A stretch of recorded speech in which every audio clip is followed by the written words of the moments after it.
لا حول ولا قوة إلا بالله العلي العظيم. الحمد لله. الحمد لله رب العالمين وبه نستعين وعلى أمور الدنيا والدين والصلاة والسلام على أشرف الأنبياء والمرسلين سيدنا ومولانا محمد وعلى آله وصحبه أجمعين. ربي اشرح لي صدري ويسر لي أمري واحلل عقدة من لساني يفقهوا قولي. أما بعد.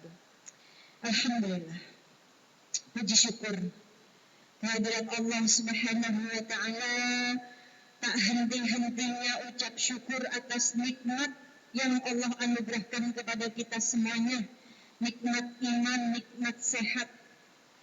Dengan sehat insya Allah kita semakin setiap hari mau memperbaiki iman-iman kita, karena iman manusia ini naik turun dan gak ada yang bisa menjamin diri kita istiqomah dengan amalan-amalan kita, apalagi melihat iman kita ini naik turun.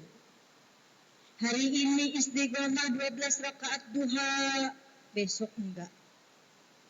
Kalau imannya lagi kenceng, 12 rakaat duha. Imannya besok lagi turun, lagi dikasih ujian, 2 rakaat juga malas. Itu imannya manusia.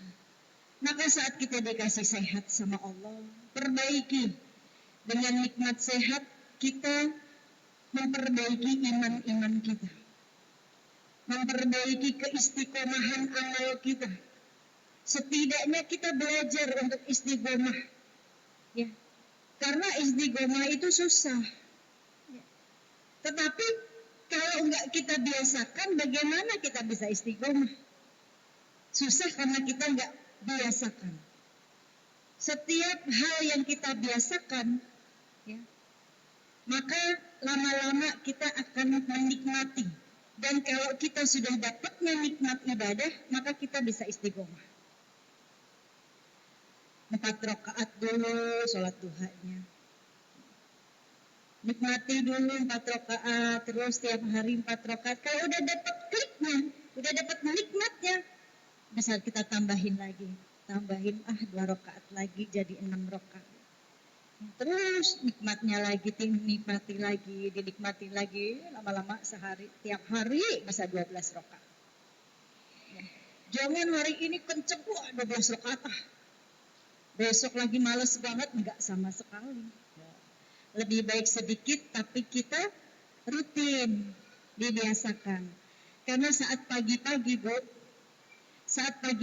kita melaksanakan 4 rakaat sholat duha, ya, di situ kita sedang memberikan sedekah kita, sedekah persendian kita.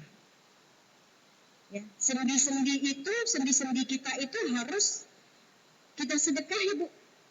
Harus bersedekah. Sedekahnya dengan apa? Itu melaksanakan sholat duha.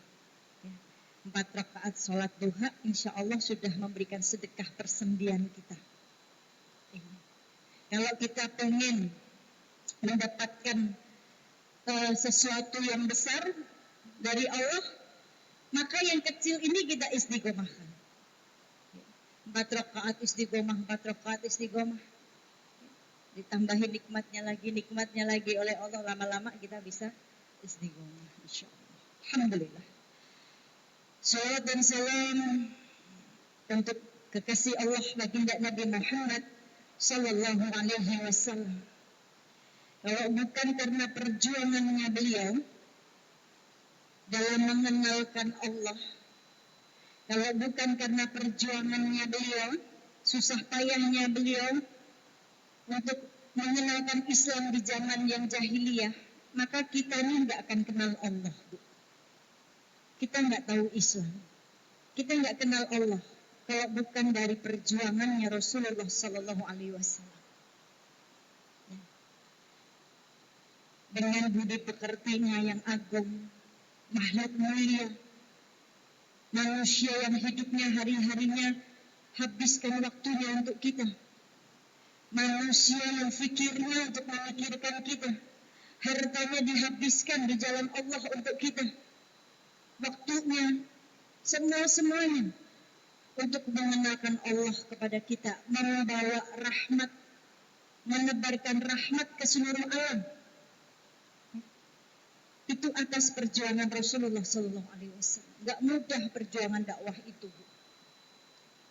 Perjuangan dakwah Rasulullah dalam membawa Islam di zaman jahiliyah itu gak mudah. Maka kita harus bersyukur dengan nikmat iman kita. Karena perjuangan beliau, perjuangan para sahabat gak mudah. Mengorbankan waktu, harta, bahkan nyawa, Bu. Dikejar-kejar, mau dibunuh, diusir, dicaci, dimaki, dihujat, dilemparin batu, gak mudah. Semata-mata untuk mengenalkan Allah kepada kita. Ini perjuangannya. Beliau yang cinta banget sama umatnya. Kalau kita baru cinta hari ini, beliau udah dari dulu cinta sama umatnya. Kalau beliau gak cinta sama umatnya, di akhir hayatnya yang dipanggil bukan kita. Yang dipanggil bukan umatnya. Kalau beliau cinta, gak cinta sama kita, di akhir hayatnya bukan kita yang dipanggil, Bu. Tapi istrinya, anaknya, atau sahabatnya. Bukan kita. Kita gak mendampingi perjuangan beliau kok. Kita hidup di akhir zaman. Bukan hidup di zamannya beliau. Yang gak pernah tahu sedihnya setiap hari beliau seperti apa. Beliau pernah kelaparan, kita gak tahu. Tapi saking cintanya dengan umatnya, di akhir hayatnya yang dipanggil kita. Di yaumul mahsyar yang didoain kita. Di yaumul mahsyar beliau memohon kepada Allah untuk kita. Di mizan nanti beliau juga nolongin kita. Semuanya untuk kita. Nanti di yaumul mahsyar, Bu. Kita ini semua dibangkitkan. Baik laki-laki, baik perempuan, dibangkitkan dalam keadaan telanjang satu sama lain. Di yaumul mahsyar. Dan sejengkal matahari ada di atas kepala kita nanti di yaumul mahsyar. Dan di yaumul mahsyar, huru-hara yaumul mahsyar, seorang suami lari dari istrinya. Kenapa lari? Karena takut dituntut oleh istrinya. Di yaumul mahsyar seorang istri lari dari suaminya. Kenapa lari? Karena takut dituntut oleh suaminya. Di yaumul mahsyar anak lari dari orang tuanya. Kenapa lari? Karena takut dituntut oleh orang tuanya. Di yaumul mahsyar orang tua lari dari anaknya. Karena takut dituntut oleh anaknya. Semua saling menuntut. Saat itu di yaumul mahsyar semuanya nafsi-nafsi. Sendiri-sendiri. Istri gak mikirin suami, suami gak mikirin istri. Semua lari, menjauh satu sama lain. Karena takut saling nuntut satu sama lain. Pemimpin lari dari umatnya. Tetapi tidak dengan Rasulullah. Beliau sujud. Dari sujudnya, beliau memohon kepada Allah Subhanahu wa ta'ala. Ya Allah, tolongi umatku ya Allah. Selamatkan umatku ya Allah. Umatku hari ini ketakutan, kepanasan, kehausan. Selamatkan umatku, ampuni dosa dan khilaf umatku ya Allah. Beliau menyibukkan dirinya untuk kita. Memohon. Gak cukup di sini, Bu. Nanti di singgasananya Allah, saat Allah sudah sediakan kursi buat para nabi duduk. Para nabi sudah duduk di kursinya masing-masing. Tapi kursi beliau yang kosong. Kenapa beliau gak ikut duduk sama-sama? Beliau ada di mizan, Bu. Apa itu mizan, Bu? Timbangan amal baik, amal buruk kita. Ngapain beliau di situ negosiasi sama Allah buat kita? Buat nyelamatin diri kita. Ini beliau. Saking cintanya sama kita. Yang dipikirin kita. Beliau cuma kepingin umatnya ini beriman dan selamat masuk surga itu. Itu yang beliau pengenin dari kita. Maka kalau kita baru rindu hari ini, beliau dari dulu udah rinduin kita. Bahkan beliau sampaikan kepada sahabatnya Sayyidina Abu Bakar Siddiq, Wahai sahabatku, Sayyidina Abu Bakar Siddiq, aku rindu kepada ikhwanku. Ya Rasulullah, aku saudaramu, engkau hanya sahabatku, tapi aku rindu kepada saudaraku yang tidak pernah melihatku, tidak hidup di zamanku, tetapi mereka masih beriman kepadaku, mereka mau beriman kepadaku, mereka bersolawat kepadaku, mereka mengerjakan sunnahku. Aku rindu kepada mereka dan aku ingin bertemu dengan mereka nanti di surga. Ini yang disampaikan oleh Rasulullah kepada sahabatnya. Jadi kita ini dirindu, Bu. Kita nggak hidup di zamannya Rasul, tiap hari nggak bisa melihat Rasul. Kita hanya mendengar nama baginda Nabi Muhammad dari sejarah. Nggak hidup, nggak ngerasain perjuangannya. Tapi kita mau beriman. Dulu orang-orang yang setiap hari melihat Rasulullah, banyak yang nggak beriman. Rasulullah diusir, dilemparin batu, dicaci maki. Tapi kita nggak hidup di zamannya, nggak melihat sosoknya. Tapi kita mau beriman. Yakin, kita beriman. Meyakini beliau, mengikuti ajarannya, ngerjain apa yang beliau ajarkan, kan gitu. Ini namanya iman, ini namanya cinta. Kalau cinta itu kan kita akan menyebut orang yang kita cintai. Kita cinta kepada baginda Nabi Muhammad, ya kita akan sebut-sebut nama beliau. Dengan apa? Sholawat. Ya, dengan sholawat, perbanyak sholawat, jangan nggak sholawat. Jangan nggak kehitung sholawatnya, jangan kehitung dengan jari, oh sehari. Dalam keadaan apapun sholawat. Dalam helaan nafas kita zikir, helaan nafas kita sholawat. Jadi setiap waktu yang berjalan itu bermakna, Bu. Bermakna banget. Ini Masya Allah. Beliau adalah cahaya di atas cahaya. Rasulullah itu cahaya. Penerang. Penerang kegelapan. Ummu Aisyah istri beliau, suatu malam beliau menjahit baju. Dan saat itu belum ada listrik, Bu. Beliau hanya diterangi dengan satu lilin saja yang menjadi penerangnya. Tiba-tiba lilin itu tertiup angin, mati, hingga gelap ruangan tersebut. Dan jarum yang dipakai beliau menjahit ini jatuh. Beliau nggak bisa menemukan jarum yang jatuh saking gelapnya ruangan.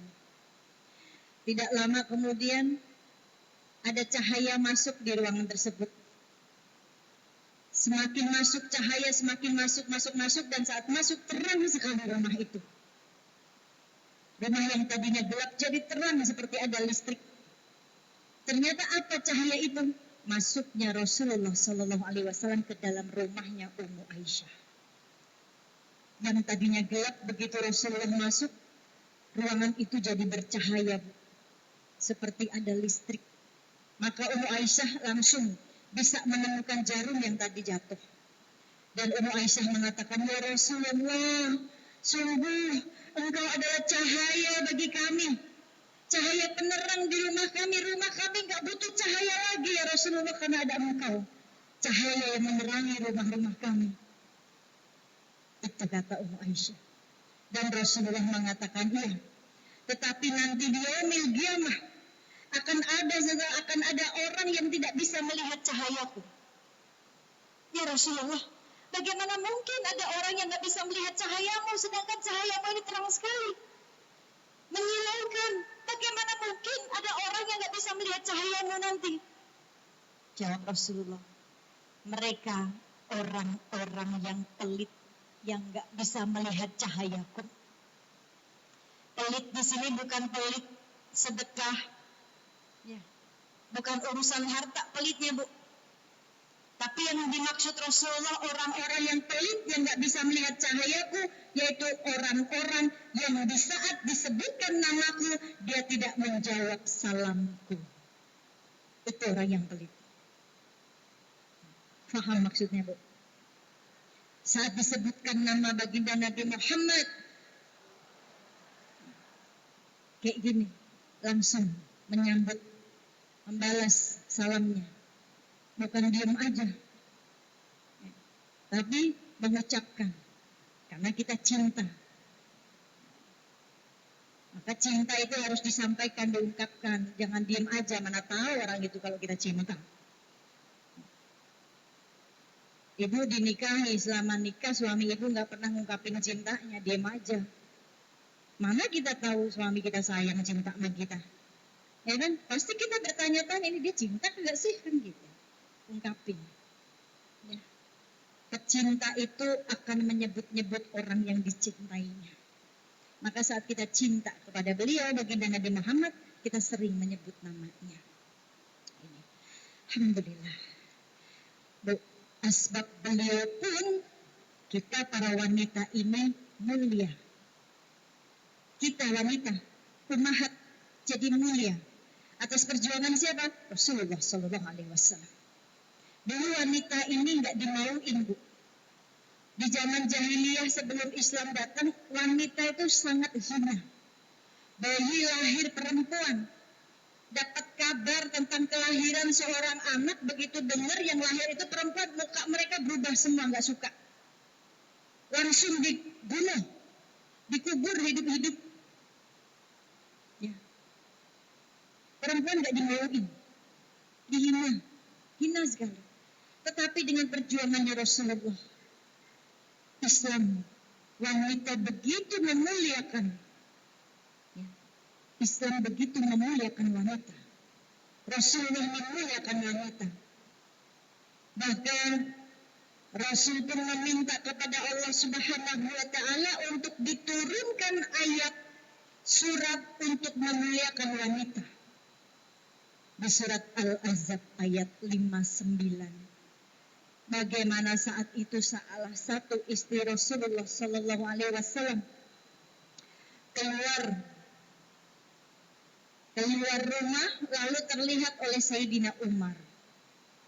Saat itu dulu wanita-wanita para budak itu yang sering diganggu itu para budak yang keluar rumah, Bu. Hingga mudah dikenali dan sering diganggu karena budak yang keluar itu dulu para budak. Seringnya para budak dan sering diganggu. Maka saat itu ya, beliau menyampaikan hal ini kepada Rasulullah Sallallahu Alaihi Wasallam. Ya Rasulullah, aku tadi terlihat oleh Umar. Ya. Beliau malu saat terlihat oleh Umar. Maka Rasulullah saat itu meminta kepada Allah untuk diturunkan sebuah aturan, sebuah hukum untuk wanita supaya wanita ini mulia. Supaya wanita ini tidak terlihat, tidak diganggu. Maka turunlah surat Al-Ahzab ayat 59. Wahai Nabi, katakanlah, sampaikanlah kepada istri-istrimu, anak perempuanmu, istri orang mukmin mukminah, anak perempuan mukmin mukminah, untuk mereka menjulurkan kain ke seluruh tubuh mereka supaya mereka tidak diganggu dan supaya mereka mudah dikenali. Ayat ini, Bu, ya, ayat ini yang memuliakan kita. Satu, supaya kita nggak diganggu, Bu. Yang kedua, supaya kita mudah dikenali. Coba kalau nggak turun ayat ini, ya, kita nggak bisa membedakan mana wanita non-muslim sama wanita yang muslim, karena semuanya terbuka auratnya. Ya. Tapi saat kita keluar, terus kita bercampur dengan wanita-wanita non-muslim, kita tahu pembedanya adalah hijab kita, kan gitu. Dan ini kemuliaan. Asbab perjuangan Rasulullah Sallallahu Alaihi Wasallam. Wanita sangat mulia, Bu. Bahkan buat para wanita nih masuk surga, para istri nih masuk surga tuh gampang banget. 4 syaratnya. Sholat 5 waktu yang pertama, jangan ditinggalin. Sesibuk apapun kita, jangan tinggalin sholat. Puasa nanti di bulan Ramadan sebentar lagi, semoga Allah panjangkan umur kita sampai kita bisa berjumpa dengan bulan Ramadan. Puasa Ramadan, kerjakan. Yang ketiga, jaga rasa malu kita, kehormatan kita, jauhi zina, ya. Kehormatan suami, 3. Yang keempat, nah ini yang paling susah nih, taat kepada suami. Betul apa betul? Ini yang paling susah, yang terakhir. Yang 3 insya Allah semuanya mudah dikerjain. Tapi yang keempat ini yang paling susah, taat kepada suaminya. Makanya kenapa banyak perempuan menjadi penghuni neraka, karena salah satunya susah taat kepada suaminya. kufur nikmat kepada suaminya, kufur kepada suami. Saat Rasul ditanya, ya Rasulullah, apa yang menyebabkan kami ini menjadi penghuni neraka? Apakah kami kufur kepada Allah? Kata Rasulullah, tidak, bukan kufur kepada Allah, tapi kufur kepada suami kalian. Maksudnya gimana ya Rasulullah kufur kepada suami? Kesalahan suami, hilang semua kebaikannya di mata kalian. Biasanya gitu, Bu.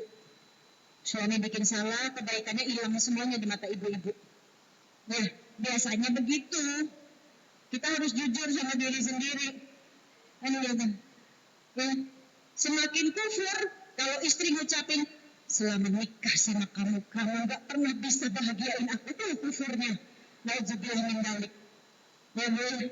Dia lupa si istri, waktu akad nikah, waktu ijab kabul, calon suaminya ini mengambil tanggung jawab ayah perempuannya.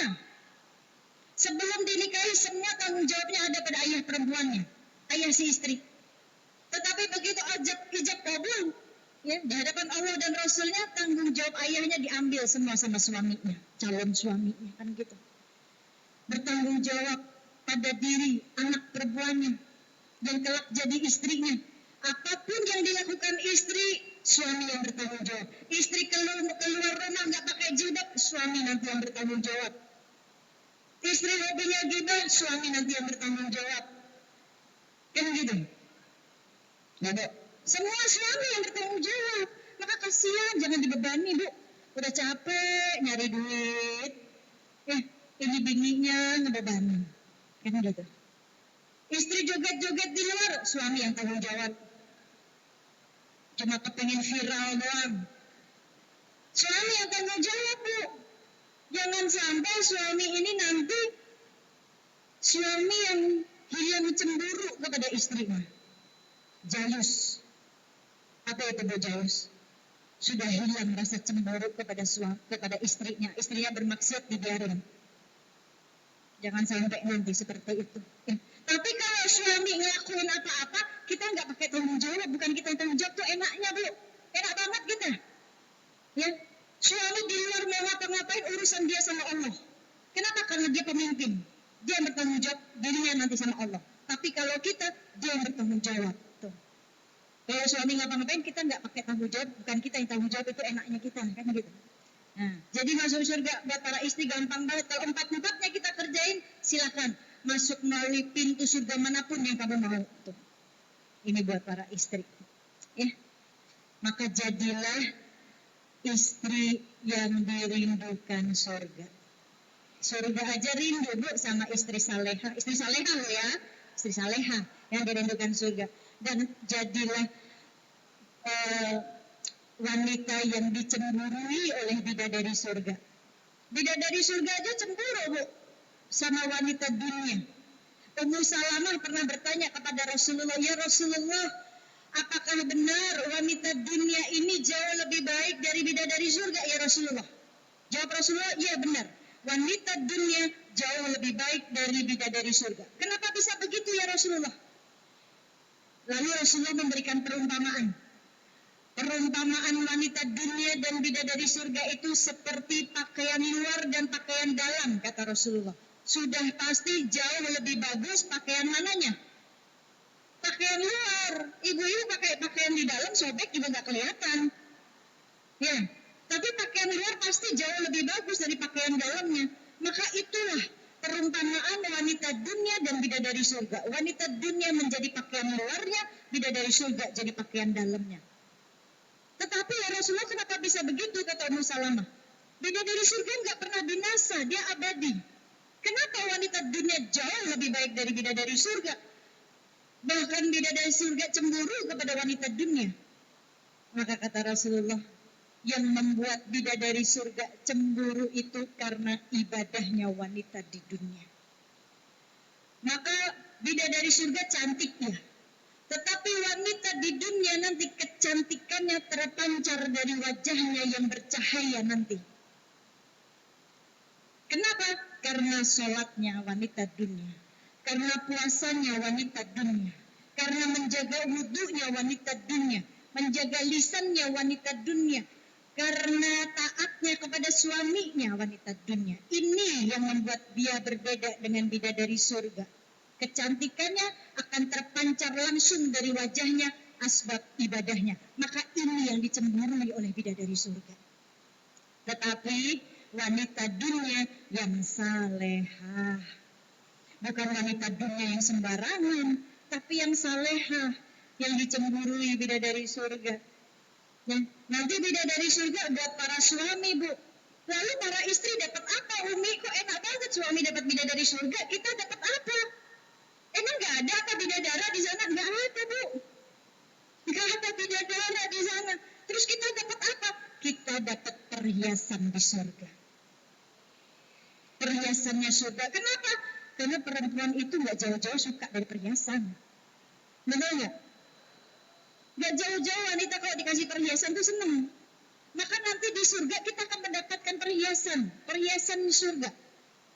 Ini yang diberikan bukan bidadara, ya elah bidadara doang, Bu. Rugi ngapain? Nanti dikasih sama Allah ini perhiasan. Karena kita sebaik-baik perhiasan dunia, yaitu wanita salehah ini. Maka jadilah wanita yang dicemburui, bidadari bumi yang dicemburui, bidadari surga. Dengan apa ketaatan kita? Jadilah istri salehah yang dirindukan surga. Dengan apa? Dengan ibadah kita. Karena tujuan kita diciptakan oleh Allah hanya untuk beribadah. Habli minallah, habli minanas. Ya harus seimbang. Karena kalau cuma habli minallah saja, para istri hanya disebut istri ahli ibadah saja. Tapi bukan istri salehah. Karena kalau istri salehah, insya Allah dia ahli ibadah. Udah mencangkup. Tapi kalau istri ahli ibadah belum tentu salehah, Bu. Kok bisa begitu, Umi? Ya kan ibadah itu harus balance. Habli minallah, habli minanas. Ngurus suami ibadah, ngurus anak ibadah, ngurus orang tua ibadah. Harus balance dengan habli minallah. Kalau habli minallahnya baik, pasti dia baik dari habli minanasnya. Ini enggak. Istri yang ahli ibadah, sholatnya rajin, zikirnya rajin. Jadi yang suami pengen ibadah sama dia masih zikir terus. Bapak, tengah malam dia bangun tahajud, suaminya masih tidur, dia zikir. Bagus, sholat, doain, zikir. Terus suaminya terbangun dan pengen ibadah sama istrinya. Istrinya masih aja zikir. Padahal udah dikasih kode sama suaminya. Mah, yang sampai begitu suaminya masih aja zikir, Bu. Itu bukan istri salehah, tapi cuma istri ahli ibadah doang. Ya, begitu suami ngasih kode, dia selesaiin, dihentikan zikirnya, dia ibadah kepada suami. Ini urusan ibadah. Hatta kita lagi masak di dapur, siang-siang suami pulang pengen ibadah sama istri, matiin kompor, Bu. Bukan malah ngomel, lagi nggak tahu diri banget sih siang-siang pulang. Nggak tahu lagi masak, ini belum kelar masaknya, masih banyak yang mau dimasak. Aduh, ya. Nah, istri salehah langsung matiin kompor. Jangan sampai suami udah pulang, dia berangkat lagi, karena lihat istrinya malah ngomel. Nah, itu. Jadi istri salehah insya Allah ahli ibadah. Yang ahli ibadah belum tentu salehah. Ada di zaman Nabi, seorang wanita ngadu ke Nabi, ya Nabi, ya Rasulullah, saya punya tetangga. Ini wanita, ini tetangga saya ahli ibadah. Sholatnya Masya Allah, puasanya, sedekahnya. Tetapi setiap hari dia menyakiti tetangga yang lain dengan lisannya ya Rasulullah. Padahal dia ahli ibadah. Bagaimana kedudukannya dia ya Rasulullah? Apa jawab Rasulullah? Inna fin nahar. Sesungguhnya tempatnya dia di neraka. Walaupun dia ahli ibadah. Na'udzubillah min. Maka para ummahat yang insya Allah dirindukan surga. Kita ini para ummahat. Yuk bantu perjuangan Nabi. Bantu dakwahnya Nabi. Dengan apa-apa yang Nabi kerjakan, kita kerjakan. Dengan apa-apa yang di dalam kebiasaan hari-hari Nabi, kita ajarkan ke anak-anak. Itu cara bantu dakwahnya Nabi. Nggak perlu kita dakwah seperti ini, nggak perlu. Tapi dakwah kita mulai dari dalam rumah kita, karena kita ummahat. Ya. Bagaimana caranya? Bu, apa-apa yang Nabi kerjakan,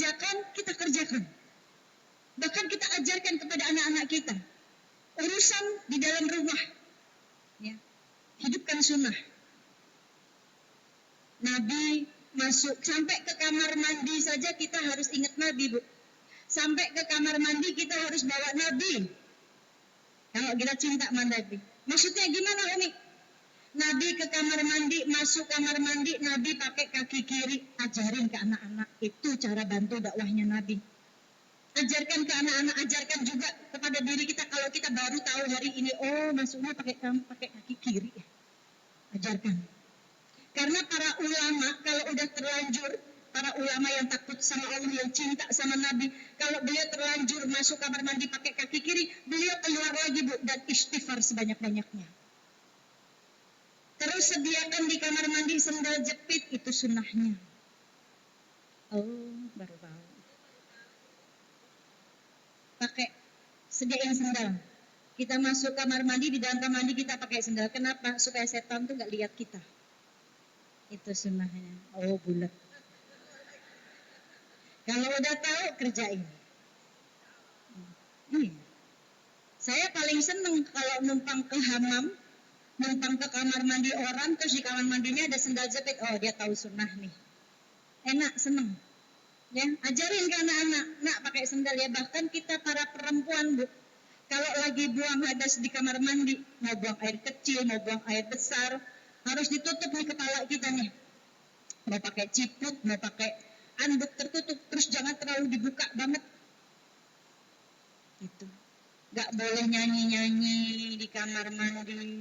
Ini mah kadang satu lagu dihabisin di kamar mandi. Ya salam. Sambil joget-joget, bawa handphone di kamar mandi, setel musik. Nauzubillah, dia lagi joget-joget sama setan. Di kamar mandi udah tahu banyak setannya. Soalnya saya dapat ide itu pasti dari kamar mandi, Umi. Ya, yang ngasih ide setan. Nauzubillah min dzalik. Keluar kamar mandi pakai kaki kanan kalau Rasulullah ajarkan ke anak-anak.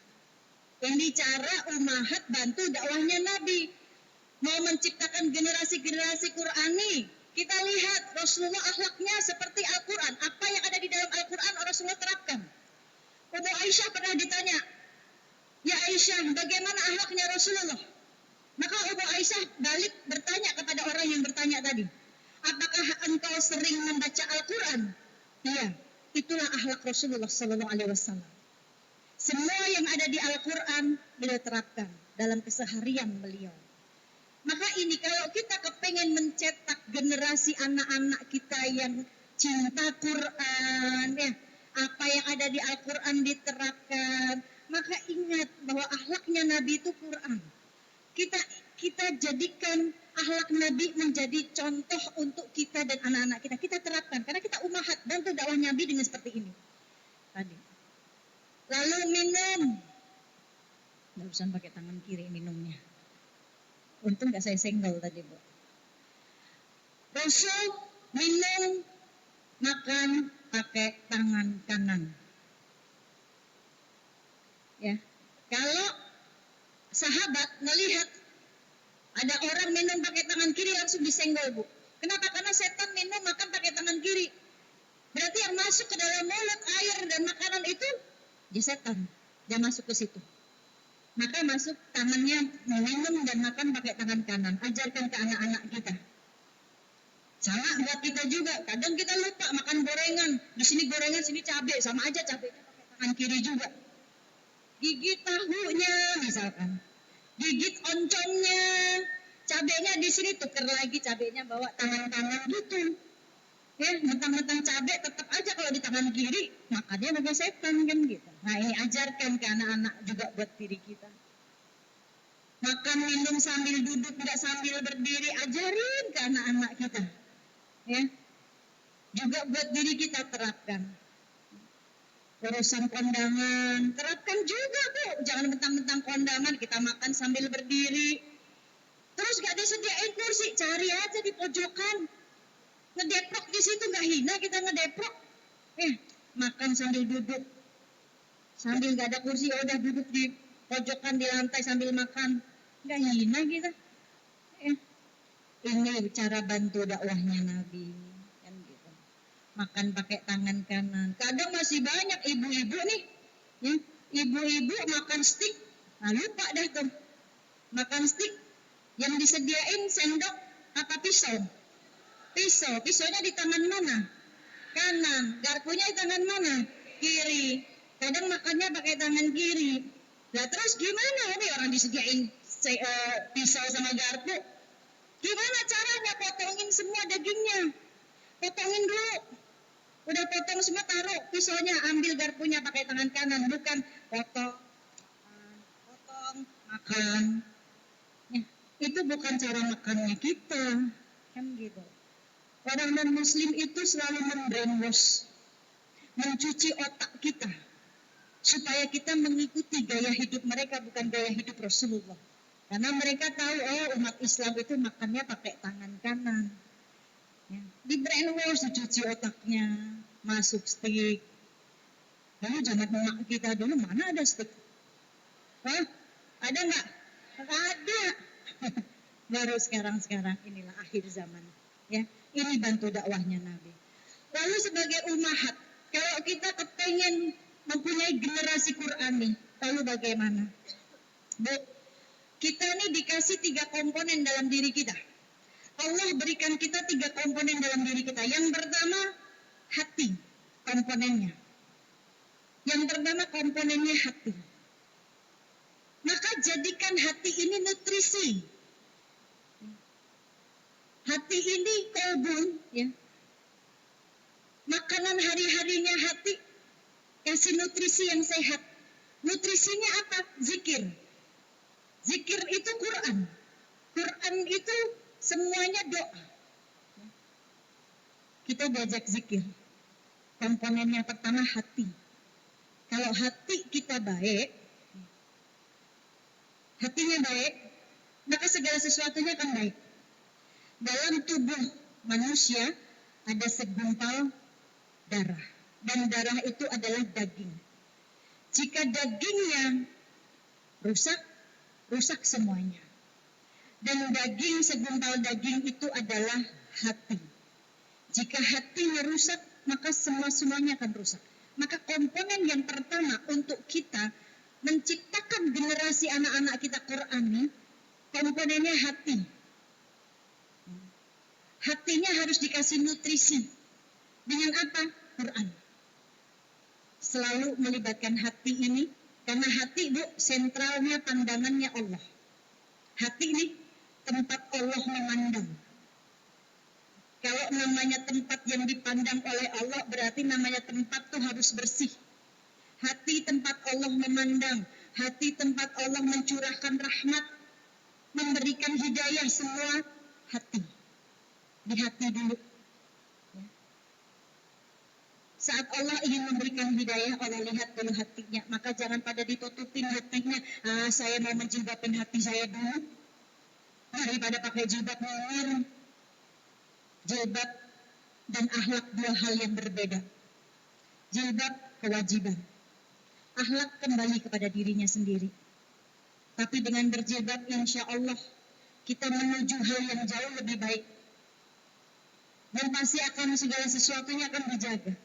Kita akan bisa ngerem. Jadi jangan jilbabin hati. Gak ada perintah di Al-Quran suruh kita menjilbabin hati. Bahaya kalau hati dijilbabin, hati ditutup, nanti gak dapat hidayah dari Allah. Karena hati pusat pandangannya Allah. Hati itu jauh lebih berharga dari apapun, Bu. Dari make up kita. Kenapa? Karena Allah gak lihat rupa kita. Rupa kita gak dilihat oleh Allah. Mau dirubah, mau digeser, mau dipermak, mau diobras, mau disulam, gak dilihat sama Allah, Bu. Dimintai jawabannya iya, tapi dilihat enggak. Yang dilihat apanya? Hati dan amal kita. Ini yang dilihat oleh Allah. Maka hati ini jauh lebih mahal dari apapun, karena hati tempat Allah memandang. Allah tidak melihat rupamu, Allah tidak melihat hartamu, Allah tidak melihat apapun yang kamu miliki, tapi Allah melihat hati dan amalmu. Komponen hati, jika hatinya baik, jika hatinya, yang pertama tadi Allah berikan komponen, 3 komponen. Yang pertama komponen hati, maka isi hati ini dengan Quran, ya, dengan bacaan-bacaan Quran, kasih nutrisi yang baik, ya. Kalau hatinya dipenuhi dengan Quran, nutrisinya baik, maka komponen kedua adalah akal. Ya. Tadi komponen pertama hati, komponen kedua akal. Jika hatinya tadi komponen hatinya baik, diisi dengan Quran, maka akalnya pun akan dibimbing oleh Allah. Ya. Segala sesuatunya akalnya ini akan berpikir yang baik-baik. Karena dari hatinya yang baik. Karena hati menjadi raja, pemimpin. Maka hatinya akan memimpin akalnya untuk melakukan, untuk berpikir yang baik-baik. Dan akan langsung dibimbing oleh Allah akalnya, dikasih petunjuk oleh Allah. Ini komponen yang kedua.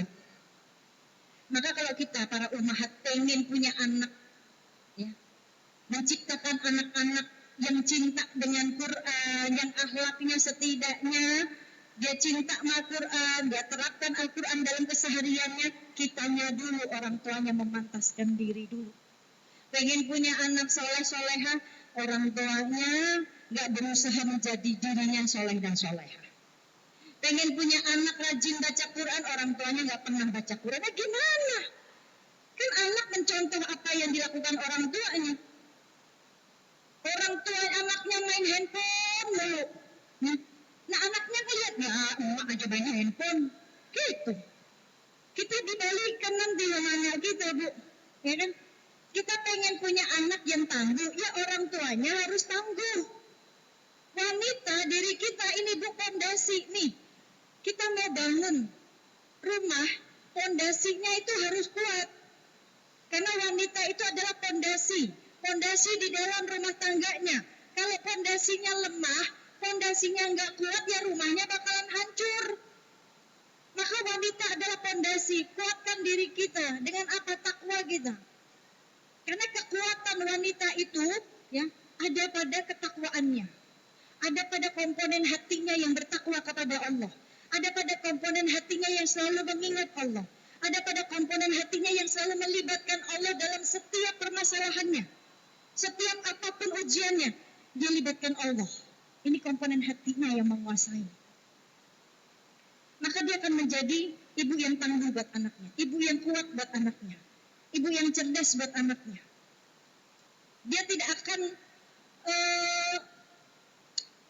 dia tidak akan bersikap yang tidak adil kepada anaknya. Contohnya gimana bersikap yang tidak adil kepada anaknya? Saat si ibu punya masalah, ribut dengan suaminya, ya, maka dilibatkan anak-anak. Tuh, bapakmu tuh, itu nggak bagus, Bu. Kamu tahu nggak? Bapakmu tuh, itu nggak adil. Itu nggak adil kita terhadap anak-anak kita.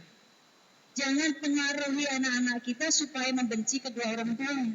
Baik ibunya, baik ayahnya. Ya. Maka jadilah ibu yang adil untuk anak. Apapun masalahnya, gak perlu anak kita tahu permasalahan kita. Ini. Tunjukkan kepada anak-anak kita bahwa kita ini seorang ibu yang kelak akan dimuliakan oleh anak kita. Maka muliain anak kita. Muliain orang-orang di sekitar kita, muliain ibu mertua kita, supaya nanti anak laki-laki kita kan muliain kita. Kalau kita nggak pernah muliain orang tua, ibunya, suami kita, maka anak kita akan melihat, oh, mak saya aja nggak bisa muliain ibunya ayah saya. Jangan salahin anaknya nanti nggak bisa muliain ibu. Kenapa? Karena dia melihat ibunya nggak bisa muliain ibunya ayahnya, kan gitu.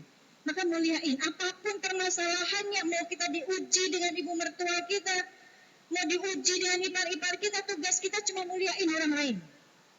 Kalau kita muliain orang lain, muliain hamba Allah, begitulah Allah akan bersikap seperti kita bersikap kepada hamba Allah lainnya. Kalau kita bersikap baik, kita bersikap memuliakan orang, Allah pun akan baik dan memuliakan kita. Itu. Jadi kalau kita pengen punya anak laki-laki, kita kelak muliain kita, cinta sama kita, dia akan mencontoh, dia akan lihat dulu bagaimana sikap ibunya kepada orang-orang di sekitarnya. Jadi ini. Komponen yang ketiga. Apa komponen yang ketiga? Yang ketiga fisik kita. Jasad kita. Ini komponen ketiga. Dari buah akal. Kalau akalnya tadi baik, dari hasil komponen hatinya yang baik, yang selalu diisi nutrisi dengan Quran, baca Quran, zikir, mengingat Allah, maka akal awalnya pun akan dibimbing, dituntun oleh Allah, diberikan petunjuk oleh Allah ke jalan yang lurus yang diridhoi oleh Allah. Dan sudah pasti jasadnya, tubuhnya akan melakukan hal-hal yang baik. Karena buah dari hati yang baik, hatinya merajai pikirannya untuk berpikir yang baik, positive thinking, dan akalnya akan menyuruh jasadnya melakukan hal-hal yang baik. Matanya dipakai untuk hal yang baik, membaca Quran. Telinganya ditugaskan, diutus untuk melakukan hal-hal yang baik, mendengarkan hal-hal yang baik, bukan gibahan orang. Tangannya dipakai untuk melakukan hal-hal yang baik, kakinya melangkah ke tempat hal-hal yang baik, kan gitu. Ini 3 komponen ini yang diberikan oleh Allah yang perlu kita rawat. Sebagai umahat kita jadikan 3 komponen ini untuk mendidik anak-anak kita. Kitanya dulu yang harus dididik, kan gitu. Dan kata Rasul, jangan didik anakmu sesuai dengan zamanmu, tapi didiklah mereka sesuai dengan zaman mereka. Kenapa? Zaman kita sama zaman mereka udah beda, Bu. Dulu kita nggak punya handphone. Di usia mereka kita nggak pakai handphone, Bu. Di usia anak kita sekarang 7 tahun, boro-boro kita pegang handphone. Sekarang anak 7 tahun, 5 tahun aja udah pada dipegangin handphone semuanya mamanya. Biarin yang penting dia diem. Kayak gitu mak sekarang, Bu. Passwordnya, yang penting anak saya diem. Kan gitu, itu egoisnya emak-emak. Ya. Tapi dia lupa bahwa dari handphone inilah dia bisa mengakses apapun, informasi apapun. Semua bakalan dicontoh yang di handphone. Tutur kata emaknya udah gak bakalan dicontoh lagi. Kan gitu. Ya. Kalimat-kalimat yang baik yang harusnya terlontar dari seorang ummahat udah gak dicontoh lagi sama anaknya. Kenapa? Anaknya akan melihat, mendengarkan apa-apa yang informasi yang ada di handphone, bahasa-bahasa gaul. Ya, bahasa gitu deh. Ya. ANJR kadang gitu kan. Padahal bahasa baiknya Masya Allah, Tabarakallah. Anak model zaman sekarang mah udah gak ngaruh bahasa begitu, Bu. Bahasa yang dia dengar yang ada di handphone, bahasa gaul sekarang. Kan gitu. Banyak bahasa-bahasa gaul yang Masya Allah yang wah gaul sih ini mah. Bahasa-bahasa begitu. Bahasa-bahasa binatang yang dibikin gaul kan gitu. Nauzubillah min dzalik. Maka ajarkan. Kenapa sih, Bu, kita harus dekat dengan Quran? Mengapa kita harus hidup dengan Quran? Karena Al-Quran itu mencangkup semua permasalahan kehidupan kita. Dan jawabannya semua ada di Al-Quran. Al-Quran menjadi syifa yang pertama. Apa itu syifa, Bu? Obat. Al-Quran menjadi syifa.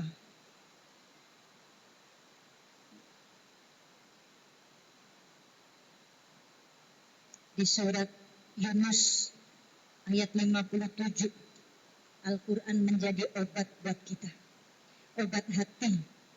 Ya, Bu. Obat hati. Yang membersihkan hati-hati kita dengan Quran. Surat Yunus ayat 57, nanti Ibu boleh dibuka di rumah. Kenapa kita harus interaksi dengan Quran? Karena Quran salah satunya menjadi syifa buat kita, obat hati. Kita pengen hati kita selamat, jangan jauh-jauh dari Quran. Semua Quran adalah petunjuk. Petunjuk buat siapa? Manusia. Hudal linnas, hudal lil muttaqin. Petunjuk untuk manusia yang mau bertakwa kepada Allah. La raiba fihi, tidak ada keraguan sedikit pun di dalam Al-Quran. Ini Al-Quran mencangkup semua masalah kehidupan. Al-Quran yang pertama, kenapa kita harus interaksi dengan Quran? Karena Quran menjadi obat, syifa. Lalu yang kedua, Al-Quran menjadi petunjuk kehidupan. Al-Quran menjadi petunjuk kehidupan, Bu.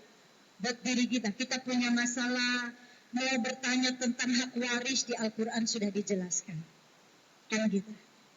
Pengen tahu tentang kemuliaan wanita, bagaimana sih para wanita itu harus bersikap, di An-Nisa semuanya sudah dijabarkan.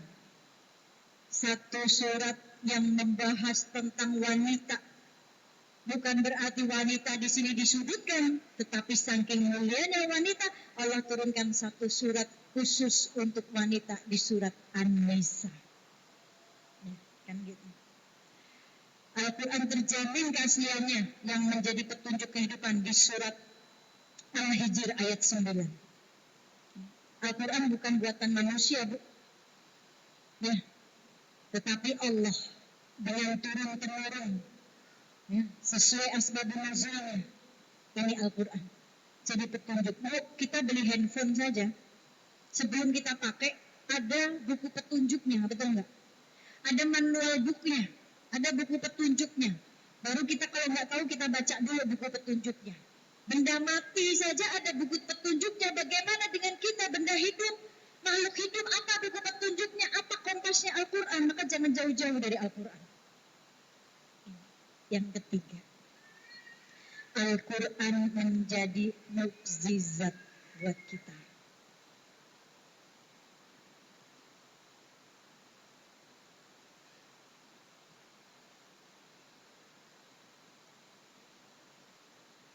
Mukjizat. Mukjizatnya baginda Nabi Muhammad itu adalah Al-Quran. Dan akhlaknya Rasulullah adalah Al-Quran. Seperti Al-Quran berjalan. Maka jadikan Al-Quran ini ya kompasnya kita. Jangan sampai kita kehilangan arah. Semuanya ada. Ibu kalau mau baca Quran yang ada terjemahannya, di paling belakang itu pasti ada petunjuknya. Tentang muamalah, tentang sabar, semuanya ada tuh. Banyak banget. Nah, Ibu bisa buka satu-satu. Pengen tentang sabar, di belakang dicari. Oh, tentang sabar nih ada ayat ini. Banyak sekali. Gak habis Bu, waktu kita cuma sehari baca Quran ini buat nyari tahu. Kita habiskan waktunya dengan Quran ini. Jadi gak usah pakai bingung-bingung. Semua mencakup masalah kehidupan kita semuanya ada di Al-Quran. Al-Quran menjadi petunjuk buat kita. Al-Isra ayat 9, maaf.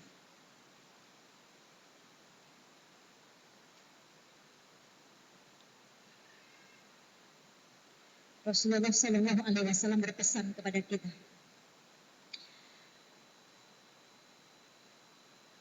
Aku tinggalkan 2 nasihat dalam kehidupan. Yang pertama, nasihat yang berbicara, yaitu Al-Quran. Al-Quran itu nasihat yang berbicara, Bu. Maka kalau ada orang lagi baca Quran, jangan kitanya pada bicara sendiri-sendiri. Diam, duduk. Karena kita sedang dinasihati. Bukan dinasihati oleh orang yang baca, tapi yang dinasihati oleh Al-Quran. Karena kata Rasul, aku tinggalkan 2 nasihat dalam kehidupan. Yang pertama, nasihat yang berbicara, yaitu Al-Quran. Dan yang kedua, nasihat yang diam, yaitu kematian. 2 nasihat ini. Nasihat bicara Al-Quran.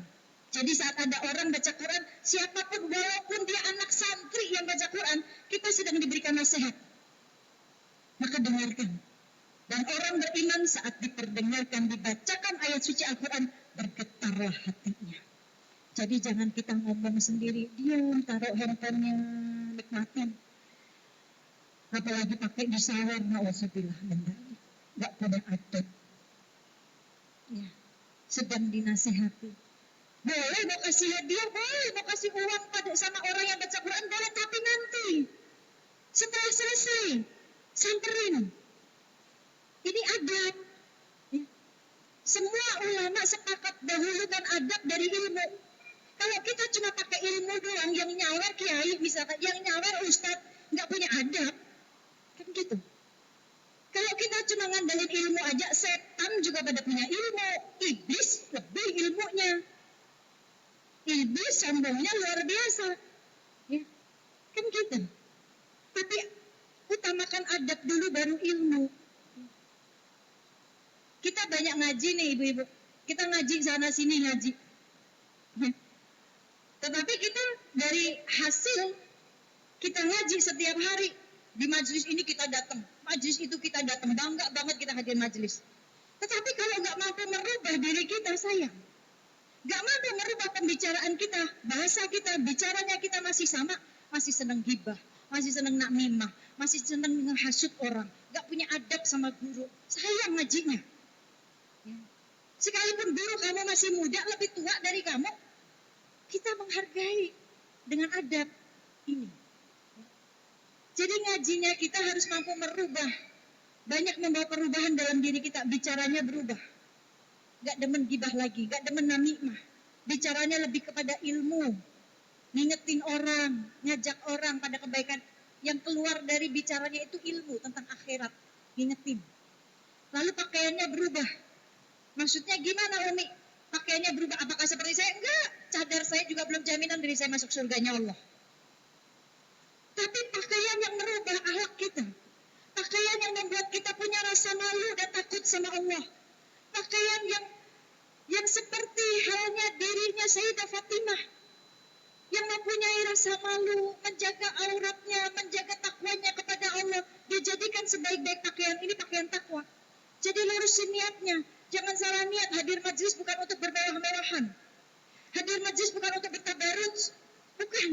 Tapi untuk keluar dari majlis ini tidak lain tidak bukan Allah kasih hidayah buat kita. Itu hadir majlis. Tidak lain dari kita keluar dari majlis ini Allah rubah diri kita. Itu fungsinya kita hadir majlis. Banyak membawa perubahan dalam diri kita. Kalau bicara kita masih sama, pakaian kita masih tabarut, masih nggak bisa menjaga diri kita dari fitnah, ya sayang. Kan gitu. Karena majelis ini tempat kita merubah diri kita. Yang dasar jadi lembut, yang masih senang gibah jadi nggak demen gibah lagi. Karena kita dapat ilmu. Jadi yang kita tunjukkan adalah adab kita setelah mencari ilmu, kan gitu. Bukan dengan ilmu kita nggak punya adab, dengan ilmu kita malah sombong. Bu, gara-gara sombong iblis dikeluarkan dari surga. Kan gitu. Iblis gara-gara sombong dikeluarkan dari surga oleh Allah. Ya kita masuk surga aja belum, tapi sombong. Iblis yang sombong dikeluarkan dari surga, Bu. Nah kita masuk surga juga belum, tapi masih sombong gitu. Nanti ya. Gitu. Makanya sudah saatnya kita merubah diri kita. Luruskan niat, jadikan Sayyidah Fatimah menjadi tauladan para ummahat. Kenapa? Karena beliau Sayyidah Fatimah penghulunya surga. Memimpinnya kita, yang memimpin kita di surga adalah Sayyidah Fatimah, putri Rasulullah, yang hidupnya sederhana, yang pakaiannya sederhana, yang mendapatkan gelar Al-Batul. Apa itu Al-Batul? Wanita yang tak henti beribadah. Tapi tak henti ibadahnya ini bukan zikir terus. Semua-semuanya dijadikan ibadah. Mengurus rumah tangganya dengan ibadah. Ibadah kepada Allah, ibadah kepada manusia, anak, suami, semua dia lakukan. Hingga mendapatkan gelar Al-Batul. Dan mendapatkan gelar Az-Zahra. Apa itu Az-Zahra? Cahaya, Bu. Saat beliau sholat sunnah di pagi hari, dari sholat sunnahnya inilah memancarkan cahaya sampai tembus ke kamar-kamar orang sekitar. Ini cahaya sunnahnya, sholat sunnahnya beliau. Beliau mendapatkan penghulunya surga. Nanti yang memimpin kita di surga itu Sayyidah Fatimah. Rugi, Bu, kita di dunia nggak melihat beliau. Nanti di surga kita nggak satu barisan dengan beliau, rugi. Maka yuk ikuti cara hidupnya, kesederhanaannya, rasa malunya, takwanya, imannya. Ya. Beliau yang memimpin kita nanti supaya kita ditarik nih tangan kita, digenggam, dibawa ke surga sama beliau. Karena beliau pemimpinnya wanita nanti di surga, yang pakaiannya sederhana, Bu. Beliau wanita terbaik. Suatu ketika yang terakhir, suatu ketika saat Rasulullah SAW sedang mengajar majelis seperti ini, laki-laki semuanya, ya, tiba-tiba Rasulullah saat ingat satu ayat Allah, Rasulullah menangis. Dan tangisannya tidak bisa dihentikan oleh siapapun terkecuali putrinya. Saat itu Rasulullah mengingat ayat tentang bagaimana manusia ini semuanya akan berjalan di atas api jahanam masing-masing. Lalu Rasulullah menangis ingat ayat ini, Bu. bahwa semua manusia akan berjalan di atas api jahanam masing-masing. Rasulullah menangis, apakah ini nanti termasuk umatku? Menangis. Sayyidina Abu Bakar Siddiq menghentikan tangisan Rasulullah, nggak bisa. Sayyidina Abu Bakar Siddiq ikut menangis. Umar bin Khattab menghentikan tangisan Rasulullah pun nggak bisa. Umar bin Khattab semakin menangis. Lalu Sayyidina Ali menantu Rasulullah pulang karena dia tahu hanya istrinya yang bisa menghentikan tangisan Rasulullah, yaitu putri tercinta Rasulullah. Maka Sayyidina Ali pulang menemui istrinya, wahai Fatimah binti Rasulullah, istriku, ayahmu sedang menangis dan tidak ada satupun yang bisa menghentikan tangisan ayahmu terkecuali engkau. Karena Rasulullah saking cinta banget sama putrinya, sayang sekali. Dan Fatimah putri Rasulullah ini tidak bisa mendengar kalau Rasulullah sedih. Beliau langsung buru-buru menghampiri Rasulullah. Dan begitu beliau masuk masjid, seluruh pandangan mata tertuju kepada putri tercinta Sayyidah Fatimah putri Rasulullah. Dan semuanya bertakbir, Allahu Akbar, sambil menangis. Keluar air mata. Apa yang menyebabkan semua para laki-laki ini begitu melihat sosok Sayyidah Fatimah, mereka bertakbir dan menangis? Apakah melihat kecantikannya Sayyidah Fatimah? Enggak. Sayyidah Fatimah terlalu hebat, wanita hebat yang menutupi auratnya hingga tak terlihat sedikit pun, hatta matanya pun enggak terlihat oleh laki-laki yang bukan mahramnya. Enggak terlihat, Bu, tertutup sekali wajahnya, tak terlihat sedikit pun. Lalu apa yang menyebabkan semuanya ini bertakbir dan menangis? Mereka melihat pakaian yang dikenakan oleh putri Rasulullah ini. Pakaiannya penuh dengan 20 tambalan, Bu. Pakaiannya sobek-sobek, penuh dengan 20 tambalan. Putri Rasulullah, Bu, pemimpinnya para wanita nanti di surga. Mereka bertakbir menangis. Selama ini nggak pernah melihat sosok Sayyidah Fatimah, karena Fatimah wanita yang tidak pernah melihat laki-laki dan tidak pernah memandang laki-laki. Tidak pernah dipandang oleh laki-laki. Ini Fatimah, terkecuali ayah dan suaminya. Bahkan beliau pernah mengatakan kepada Asma, aku bingung nanti saat kematianku, aku tidak ingin semua orang laki-laki ini melihat postur tubuhku saat jasadku dibawa. Aku nggak ingin orang melihat postur tubuhku. Lalu bagaimana? Dia menangis. Bingung dengan kematiannya nanti. Saat jasadnya dibawa, dia nggak kepingin orang ini melihat jasadnya walaupun sudah terbungkus kain kafan, tapi nggak kepingin dilihat. Maka beliau meminta, saat aku mati nanti, kuburkan aku di malam hari supaya tidak ada orang yang satu pun yang melihatku. Ini saking menjaga auratnya. Bahkan sampai Allah memuliakan beliau nanti di Sirat, karena beliau memuliakan dirinya, menjaga auratnya, gak mau dilihat satupun terkecuali ayah dan suaminya. Nanti di Sirat pun Allah muliakan. Saat beliau mau melewati Sirat, Allah katakan, wahai kalian, pejamkan mata kalian, tundukkan pandangan kalian, tundukkan kepala kalian, menunduklah, karena Fatimah binti Muhammad akan melewati Sirat. Allah muliakan, gak boleh satupun melihatnya. Tapi saking beliaunya pun juga memuliakan dirinya sendiri. Maka inilah tugas kita para ummahat. Yuk bantu dakwahnya Nabi ini dengan kita muliain diri kita. Ya, insya baik ibu-ibu yang dimuliakan oleh Allah, ini saja yang bisa saya sampaikan, kurang lebihnya saya mohon maaf. Semoga yang sedikit ini bermanfaat. Sebaik-baik diri saya masih jauh lebih baik ibu-ibu yang mendengarkan saya semuanya. Semoga kita tidak lain keluar dari sini Allah ampuni dosa-dosa kita. Kita keluar dari sini Allah perbaiki iman-iman kita. Setiap hari Allah jaga, Allah bimbing kita menjadi hamba Allah yang jauh lebih baik lagi dengan amalan-amalannya. Insya Allah. Baik, ibu-ibu, sebelum saya tutup dengan doa, saya mau minta tolong sama ibu-ibu. Boleh nggak? Mau nolongin saya nggak? Kalau nggak, saya nggak mau datang lagi nih. Ngancem. Ya, saya ini sedang membebaskan tanah, Bu, untuk dibangun rumah tahfiz yatim, khusus anak yatim. Ada sebidang tanah di sana di Cibubur, daerah saya, ada 2000 meter. Sebenarnya ini bukan amanah sih, tapi beliau almarhum sebelum meninggal beliau bilang begini sama saya.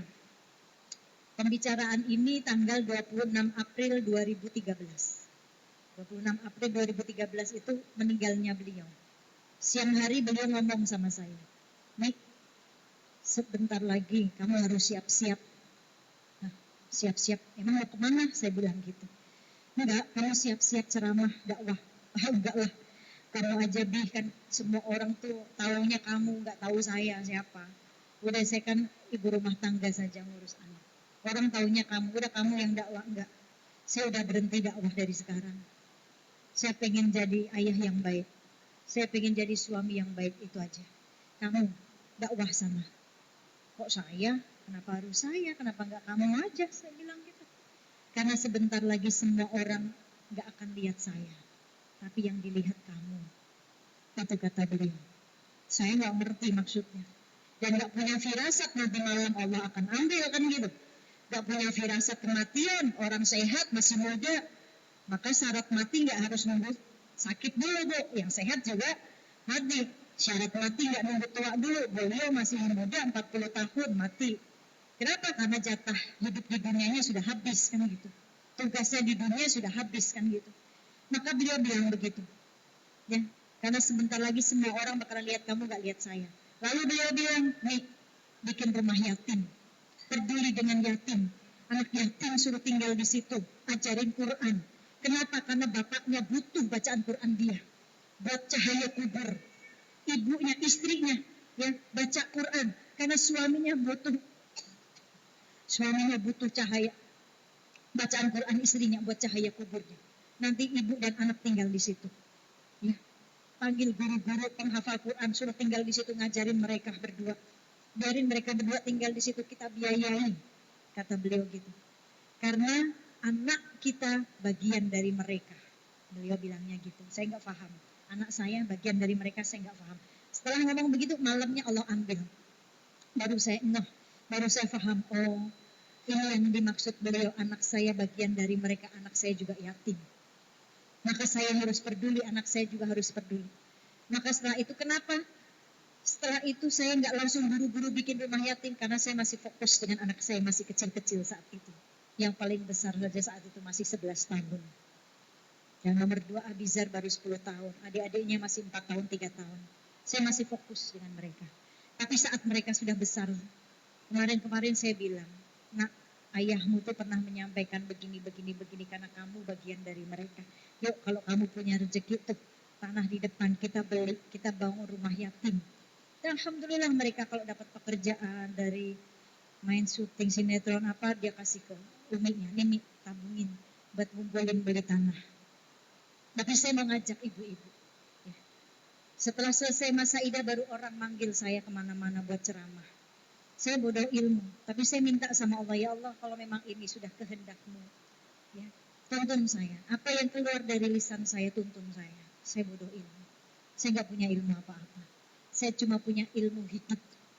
Bagaimana kehidupan mengajarkan saya untuk mengenal Allah. Bagaimana perpisahan, kehilangan itu mengajarkan saya untuk saya nggak mau kehilangan Allah. Ini hanya ilmu hidup yang saya punya. Hanya ilmu hidup yang saya bisa bagi. Maka saat itu saya kepengen ngajak ibu-ibu semuanya yang mau ikut sama-sama ingin mewujudkan rumah tahfiz yatim duafa itu yatim, ya, rumah tahfiz yatim itu saya ajak ibu-ibu. Saya mau edarkan sedekah nih, ya, kotak berikan sedekah, niatkan Bu saat kita ngasih niatin ya Allah, dengan sedekah ini saya pengen punya keturunan. Ya Allah, dengan sedekah ini saya kepengen hutang saya lunas. Ya Allah, saya dengan sedekah ini saya kepengen yang sakit-sakit dalam tubuh saya nggak angkat. Semua diniatin. Ya, yuk kita edarin. Silakan sambil kita sholawat tibil kulub, ya, sholawat syifa. Semoga dengan sedekah Allah kabulkan segala hajat kita. Allahumma sholli ala sayyidina Muhammadin tibbil qulubi ya daiha wa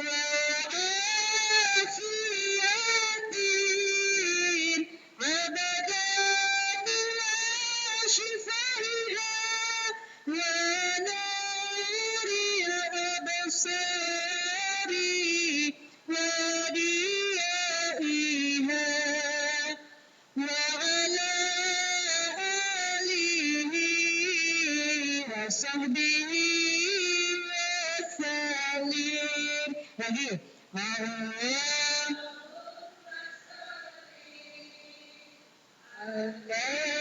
Sayyidina Muhammadin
Wahai ibu yang dimuliakan Allah, jika yang mau berwakaf, wakafnya mau di atas namakan kedua orang tua bisa, insya Allah.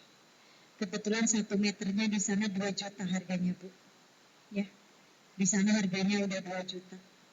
Ibu mau berwakaf, Umi, saya mau deh 1 meter. Saya hadiahkan buat kedua orang tua saya yang sudah meninggal atas nama beliau-beliau, boleh Umi, boleh. Tapi transfernya bulan depan boleh Umi, boleh banget. Yang terpenting kita punya niatan komitmen berinvestasi untuk Allah. Ya, nanti saya akan tukar dengan buku yang berwakaf. Nanti saya akan kasih buku. Bukunya itu adalah khulasah, zikir harian, doa, semua doa zikir yang sudah doanya ini, doanya para waliullah yang ada di kota Tarim. Di bukunya ini dibuat oleh Imam Besar Al-Habib Umar bin Hafiz dari kota Hadramut Yaman, kota Tarim, yang beliau sering dimimpiin oleh Rasulullah, yang beliau sanadnya udah sampai ke Rasulullah dari orang tuanya, dari kakeknya. Ini amalannya ada di sini. Ada namanya di sini Wirdul Latif, zikir pagi, ya ini dibaca tiap pagi, tiap sore. Ada namanya di sini Ratibul Hadat, ya, Ratib Imam Hadat. Imam Hadat itu dulunya buta, Bu. Ya, beliau buta dari kecil, ya. Tetapi beliau mampu menghafal semua kitab dan beliau menyempurnakan 1000 sunnah. Hanya satu yang beliau belum kerjakan dari sunnah Rasulullah, yaitu memanjangkan rambutnya. Tetapi saat beliau wafat, ternyata akhirnya genaplah sunnah-sunnah yang beliau kerjakan. Saat beliau wafat, rambutnya panjang sendiri. Ini kehebatan. Dan saya pernah membaca satu Ratibul Hadat yang saya baca, saya istiqomahkan. Suatu ketika saya pernah mendapatkan musibah yang dahsyat sekali, musibah itu. Gak perlu saya ceritakanlah musibahnya apa. Dan gak pernah terblow up. Ya, yang hampir mati saya, ya, hampir mati. Tapi setelah baca itu, kalau bukan asbab baca Ratibul Hadat ini, asbab karomahnya beliau, ya, karomahnya wali dan Allah jaga, udah mati saya. Tapi dengan inilah, ya, akhirnya Allah tolong. Ya. Kalau pakai logika, nggak mungkin banget saya hidup. Kan gitu. Ada di sini. Maka saya mau bagi, saya nggak bawa banyak. Ya, yang mau transfer, mau berwakaf 1 meter, saya akan bagi buku ini. Silahkan yang mau maju ke depan 10 orang, karena saya nggak bawa banyak. Tapi kalau misalkan ada yang mau lebih, bukunya akan saya kirim. Nggak harus mau bayar hari ini boleh, mau transfer hari ini boleh, atau mau minggu depan boleh, bulan depan boleh, silahkan. Yang mau bisa langsung angkat tangan atau langsung maju ke depan, silahkan. Nanti tim saya yang bakalan nyatet ibu-ibu. Ibu saya mau nih setengah meter juga boleh ibu, ya 1 meter boleh, setengah meter boleh.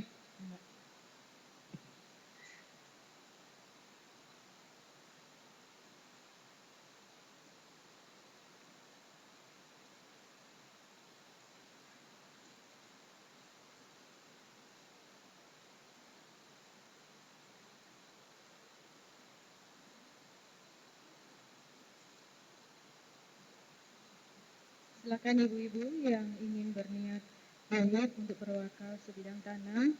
Kemudian yang disampaikan oleh Umi ada buku, silakan. Sambil menunggu yang berminat untuk membeli buku, di samping sebelah kiri saya ada bazar UMKM dari ibu-ibu jamaah di wilayah masjid dan sekitarnya. Silakan yang ingin menikmati sajian dari ekonomi warga dari lingkungan Pondok Petir, Pamulang Elok, Reni dan sekitarnya.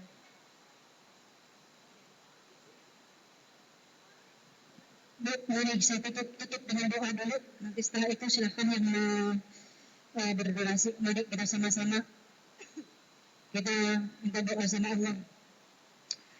Semoga Allah kabulkan segala yang kita hajatkan. Ada satu doa namanya doanya ini tawasul. Doa tawasul kepada Rasulullah SAW. Dengan tawasul membawa nama Rasulullah ke dalam doa kita. Kenapa? Supaya Allah kabulkan. Karena Allah malu untuk tidak mengabulkan doa hambanya kalau di dalam doa itu ada nama baginda Nabi Muhammad SAW. Ya, nanti ibu-ibu ikutin bacaan. Astagfirullahaladzim, astagfirullahaladzim, astagfirullahaladzim. الذي لا إله إلا هو الرحمن الرحيم الحي القيوم الذي لا يموت وأتوب إليه ربي يغفر. أستغفر الله الذي لا إله إلا هو الرحمن الرحيم الحي القيوم الذي لا يموت وأتوب إليه ربي يغفر. أستغفر الله الذي لا إله إلا هو الرحمن الرحيم الحي القيوم الذي لا يموت وأتوب إليه ربي يغفر. أستغفر الله للمؤمنين والمؤمنات. أستغفر الله للمؤمنين والمؤمنات. أستغفر الله للمؤمنين والمؤمنات. يا الله يا أرحم الراحمين فرج عن المسلمين. يا غني يا مدين يا ذا الجلال والإكرام. لا إله إلا أنت سبحانك إني كنت من الظالمين. ikutin saya Bu. Bismillahirrahmanirrahim. Allahumma inni as'aluka واتوجه إليك بنبيك محمد صلى الله عليه وسلم نبي رحمة يا رسول الله يا نبي رحمة يا رسول الله يا نبي رحمة إني توجهت بك إلى ربي في hajatihi. Silakan sampaikan hajatnya masing-masing ke Allah. Sallallahu alaihi wasallam hajat.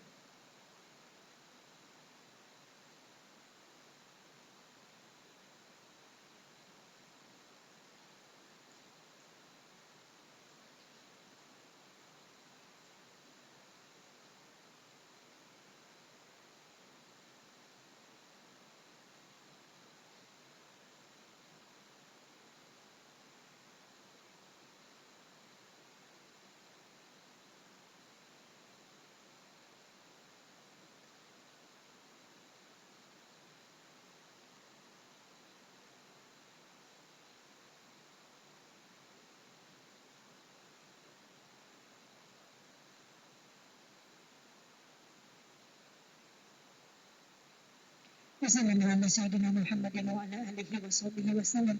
سبحان ربك رب العزة عما يصفون وسلام على المرسلين والحمد لله رب العالمين. سبحان الله وبحمده عدد خلقه ورضا نفسه وزينة عرشه ومداد كلماته بسر الفاتحة.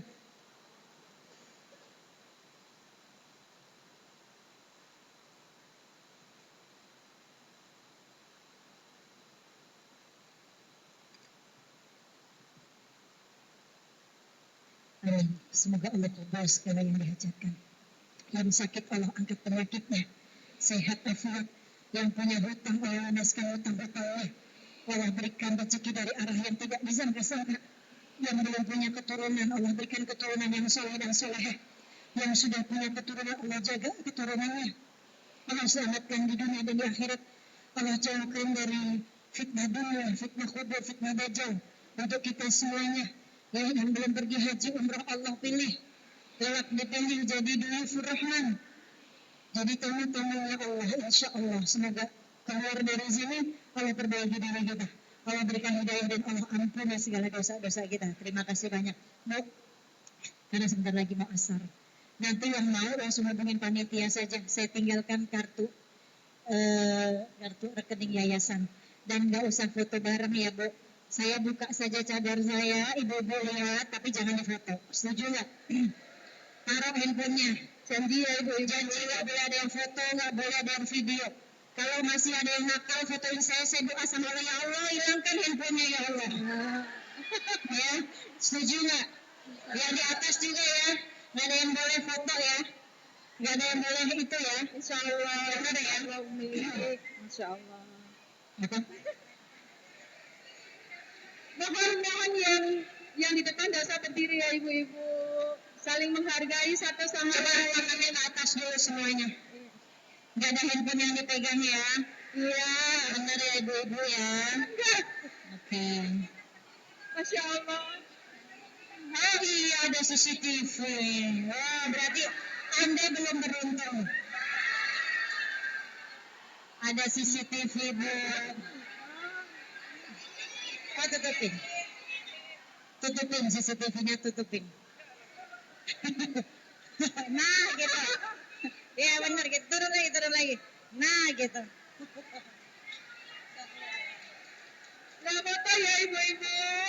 Masya Allah. Nggak boleh difoto ya Bu. Iya. Udah ada laki-laki ya di luar ya. Nggak ada. Amin. Insya Allah.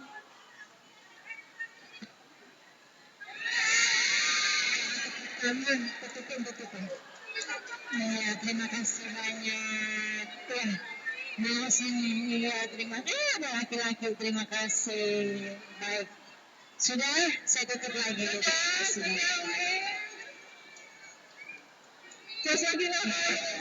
Sudah semuanya. Ya, baik. Terima kasih yang di atas juga. Assalamualaikum. Waalaikumsalam. Baik, ya sudah, saya tutup lagi.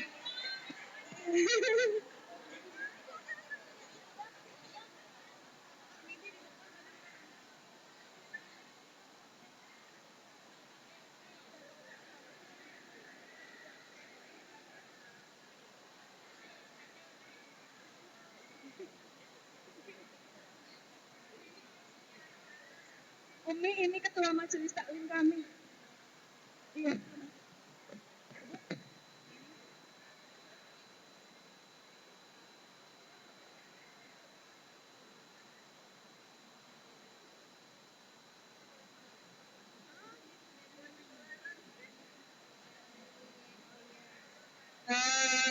Dari Dewan Kemakmuran Masjid Jami Al-Ihsan insya Allah untuk yayasan juga dari majelis taklimnya semoga Allah berkahi insya Allah. Terima kasih.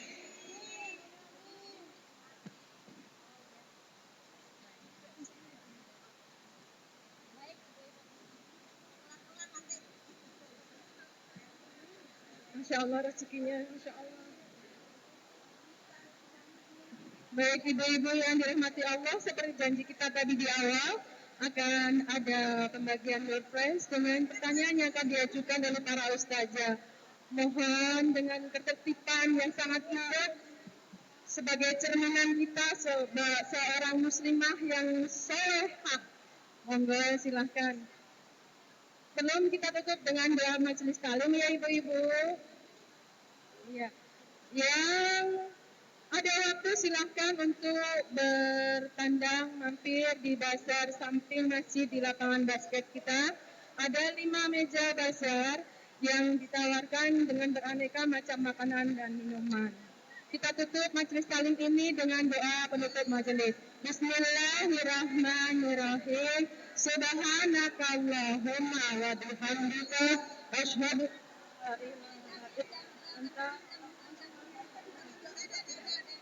Subhana rabbika rabbil izzati amma yasifun wa salamun alal mursalin walhamdulillahi rabbil alamin. Ibu-ibu yang dirahmati Allah, dalam hal ini perkenankanlah saya sebagai pemandu acara menyampaikan sedikit amanah dari pengurus DKM.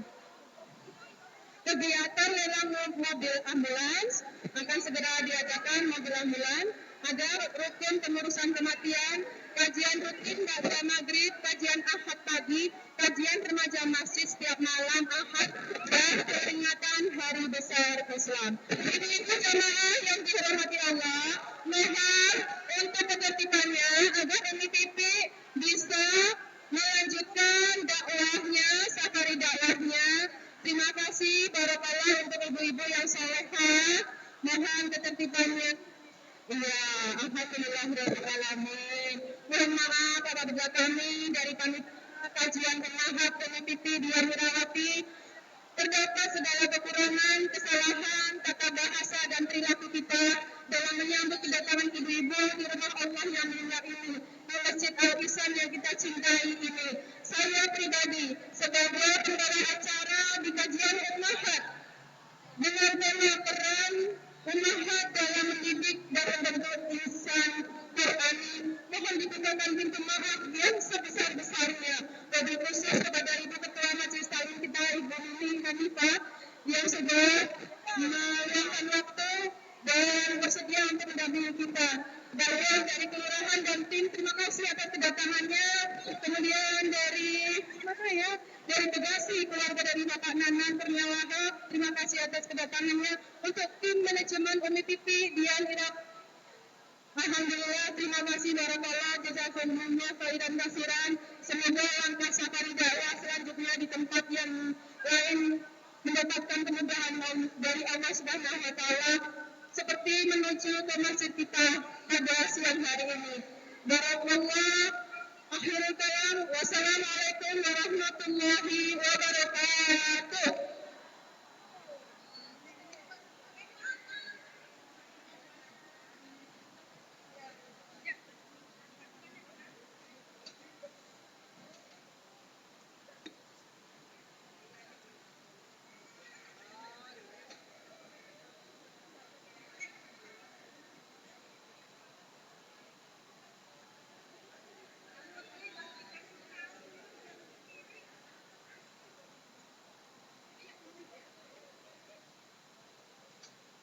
Mami Kiran?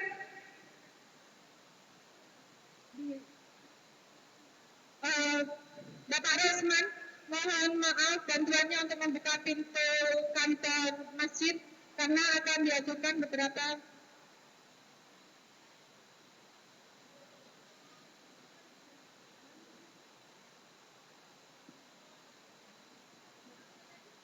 Bu Endang, tak dulu ada dompet nanti. Bu Tata, Ibu Tata, Ibu Tata, Ibu. Iya, udah tapi di luar. Iya, silakan duduk Ibu yang masih mau menunggu. Rasman, mohon maaf. Kunci kantor Bapak. Bapak Rasman, ibu-ibu tolong carikan Pak Rasman, Ibu. Kunci kantor, tolong diambil.